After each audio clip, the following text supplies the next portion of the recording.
পিছত কিছুমান সিদ্ধান্ত হৈছে যে প্ৰত্যাক্ৰমণ কৰা হ'ব, বাংলাদেশী এগেইনষ্টত প্ৰত্যাক্ৰমণ হ'ব। আৰু সেই প্ৰত্যাক্ৰমণ আপোনালোকে অতি শীঘ্ৰে অসমৰ ৰাজপথত দেখা যাব।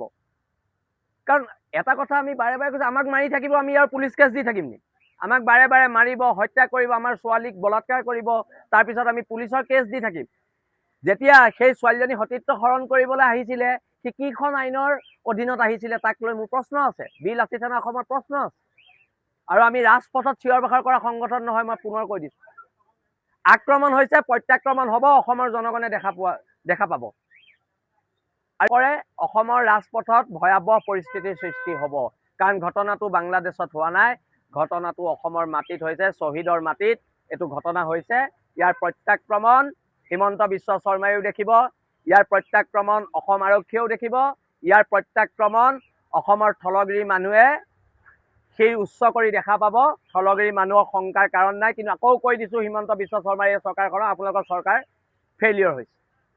আৰু চৰকাৰ ফেইলিয়ৰ হোৱাৰ কাৰণে দুটা ঘটনা হ'ল, নগাঁৱত এটা হ'ল, নলবাৰীত এটা হ'ল। এতিয়া কথাটো হৈছে আমি মাৰ খাই জীয়াই থাকিম। তাৰপৰা থলগিৰি মানুহক আমি সুধিলোঁ, কৈছে যে আমি মাৰ খাই জীয়াই নাথাকোঁ, আমি সহ্য বিদ্ৰোহৰ মহীয়ান জাতি, আমি প্ৰত্যাক্ৰমণ কৰিম। আৰু প্ৰত্যাক্ৰমণ হ'ব, অসমৰ প্ৰত্যেক প্ৰান্তত প্ৰত্যাক্ৰমণ হ'ব। সেইটো একদম স্পষ্ট কথা। আৰু কি হয় এইটো গোটেইখিনি খবৰ গধূলিলৈ অসমৰ জনগণক হয় সংবাদ মাধ্যমৰ যোগেদি, নহ'লে সামাজিক মাধ্যমৰ যোগেদি আমি জানিবলৈ দিম।